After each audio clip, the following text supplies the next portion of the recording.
श्री शिवाय नमस्तुभ्यं। दोस्तों, जैसा कि आप सब जानते हो, कल है गुरुवार का दिन और गुरुवार के दिन पड़ रही है द्वादशी तिथि, जो कि बहुत ही खास और विशेष होती है। बस दोस्तों, आपको 21 चने की दाल से अचूक उपाय करना है। यदि आप इस उपाय करते हो तो जो भी आपकी मनोकामना होगी ना, चाहे वो धन को लेकर हो, व्यापार को लेकर हो, नौकरी को लेकर हो, जीवन की आपकी कोई बड़ी से बड़ी मनोकामना है तो इस उपाय करने से आपकी मनोकामना भी पूर्ण होगी। साथ ही साथ अगर आपके जीवन में कोई समस्या चल रही है तो इस उपाय करने से आपकी समस्याएं भी समाप्त हो जाएंगी। पूज्य गुरु जी कथा को सुनकर उपाय को अच्छे समझाने का प्रयास करेंगे। तो आइए दोस्तों, जानते हैं उपाय कैसे करना है। दोस्तों, पहला जो उपाय है वो है विशेष मनोकामना पूर्ति के लिए। यदि आपकी कोई विशेष मनोकामना है, चाहे वो धन को लेकर हो, व्यापार को लेकर हो, नौकरी को लेकर हो, या फिर आपके जीवन की कोई बड़ी से बड़ी मनोकामना है, तो इस उपाय को अवश्य कीजिए। इस उपाय को करने के लिए सबसे पहले आपको लेना है 1 लोटा जल तांबे के पात्र में। साथ ही आपको लेना है 21 चने की दाल आपको लेनी है। जो आप 21 चने की दाल लोगे वो खंडित और टूटी फूटी नहीं होनी चाहिए। साथ ही आपको लेना है छोटा सा गुड़ का टुकड़ा। अब आपको इस उपाय को सुबह से लेकर शाम तक कभी भी कर सकते हो। अब आप चले जाइए शिव जी के मंदिर में। शिव जी के मंदिर में जाकर सबसे पहले आपको उत्तर की तरफ मुँह करके खड़ा होना है। अब जो आपके पास चने की दाल है ना, वो आपको थोड़ी सी गीली कर लेनी है और जो आपके पास छोटा सा गुड़ का टुकड़ा है वो आपको लोटे के जल में ही डाल देना है। अब जो आपने चने की दाल गीली करी है वो आपको अपने हाथ में लेनी है और आपको शिवलिंग के ऊपर बृहस्पतिश्वर महादेव का स्मरण करते हुए और श्री शिवाय नमस्तुभ्यं का जाप करते हुए आपको चने की दाल शिवलिंग के ऊपर समर्पित कर देनी है। अब जो आपके पास 1 लोटा जल है जिसमें आपने गुड़ का टुकड़ा डाला है, वो आपको अपने हाथ में लेना है। भगवान से प्रार्थना करनी है। जो भी आपकी विशेष मनोकामना है, चाहे वो धन को लेकर हो, व्यापार को लेकर हो, नौकरी को लेकर हो, जो भी आपकी जीवन की बड़ी से बड़ी मनोकामना है, भगवान से कहिए और इस लोटे के जल को शिवलिंग के ऊपर श्री शिवाय नमस्तुभ्यं करते हुए बृहस्पतिश्वर महादेव का स्मरण करते हुए समर्पित कर देना है। उसके बाद आपको 2 मिनट मंदिर में बैठकर श्री शिवाय नमस्तुभ्यं का जाप करना है। फिर आपको भगवान को प्रणाम करके विनती करके आपको अपने घर पर आ जाना है। दोस्तों, बहुत ही छोटा सा विशेष उपाय है। इस उपाय को अवश्य कीजिएगा। गुरुवार का दिन है, द्वादशी तिथि है, तो आप इस उपाय को अवश्य कीजिए। अब जानते हैं दोस्तों अगले उपाय के बारे में। अगला जो उपाय है, अगर आप कहीं नौकरी के लिए जाते हो, नौकरी आपको नहीं मिल रही है, साथ ही आपका कोई कार्य है बहुत दिनों से अटका हुआ है, आपका काम पूर्ण नहीं हो रहा है, तो इस उपाय को अवश्य कीजिए। इस उपाय को करने के लिए आपको लेनी है 2 हरी इलायची। साथ ही आपको लेना है 1 चम्मच शहद और 1 लोटा जल तांबे के पात्र में। अब आप इस उपाय को भी सुबह से लेकर शाम तक कभी भी कर सकते हो। अब आप चले जाइए शिव जी के मंदिर में। शिव जी के मंदिर में जाकर सबसे पहले आपको 1 लोटा जल श्री शिवाय नमस्तुभ्यं कहते हुए शिवलिंग के ऊपर धीरे धीरे समर्पित कर देना है। अब जो आपके पास शहद है उसे आप कटोरी में डाल लीजिए और 2 जो हरी इलायची है आपको इसी शहद में श्री शिवाय नमस्तुभ्यं कहते हुए इस कटोरी में जो शहद है इसी में डाल देनी है।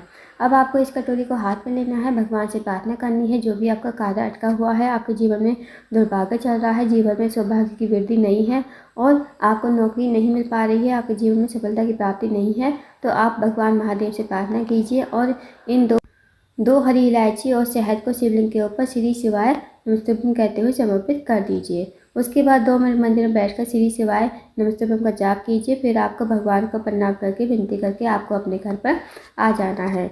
यकीन मानिए दोस्तों, यदि आप इस उपाय कर लेते हो तो जो भी आपकी मनोकामना होगी, जो भी आपका कार्य अटका हुआ है ना, वो आपका कार्य पूर्ण हो जाएगा।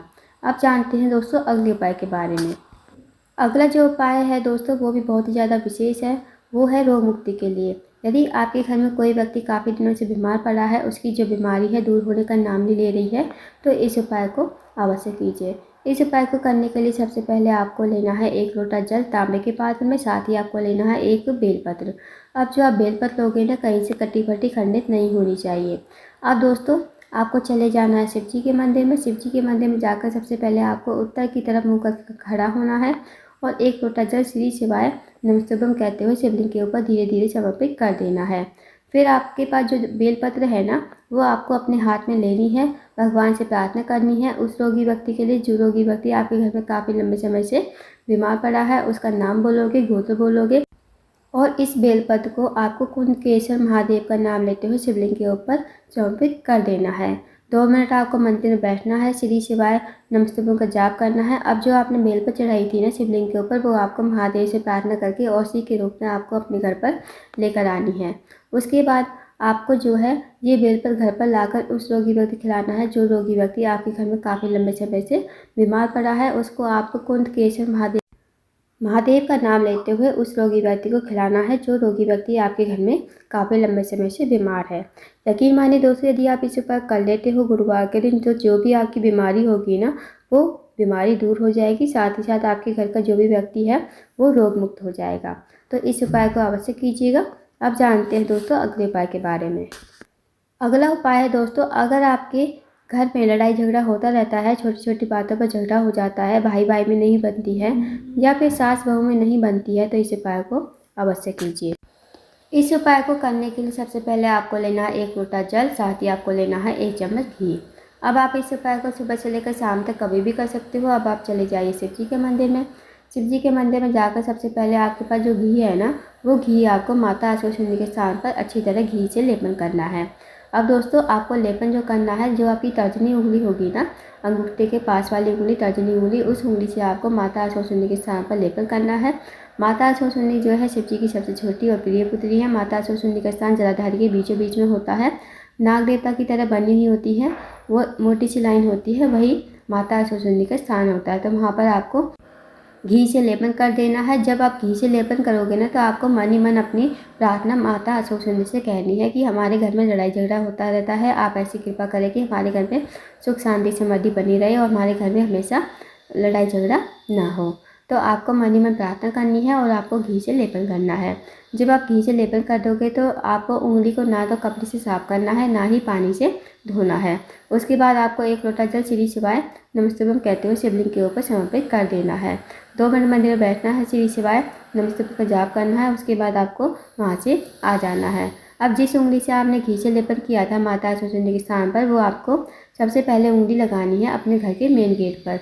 जहाँ भी आपका घर का मुख्य द्वार है, वहाँ पर आपको माता आश्वासिनी का स्मरण करते हुए एक बिंदी वहाँ पर मेन गेट पर लगा देनी है। अब आप घर के अंदर प्रवेश करना है। अब आपके घर में जितने भी रूम है ना, आपको हर रूम के बाहर एक एक बिंदी माता आश्वासिनी का स्मरण करते हुए आपको लगा देनी है। बस आपको छोटा सा उपाय करना है। यदि आप इस उपाय कर लेते हो तो आपके घर में लड़ाई झगड़ा नहीं होगा, हमेशा आपके घर में सुख शांति समृद्धि बनी रहेगी। तो दोस्तों इस उपाय को अवश्य कीजिएगा। तो दोस्तों ये थे कुछ विशेष उपाय जो आपको गुरुवार के दिन करने हैं। इन उपाय को अवश्य कीजिएगा। अगर आपको जानकारी पसंद आई हो, वीडियो को लाइक करें, शेयर करें, चैनल को जरूर सब्सक्राइब करें, कमेंट बॉक्स में श्री शिवाय नमस्तुभ्यम और हर हर महादेव जरूर लिखें।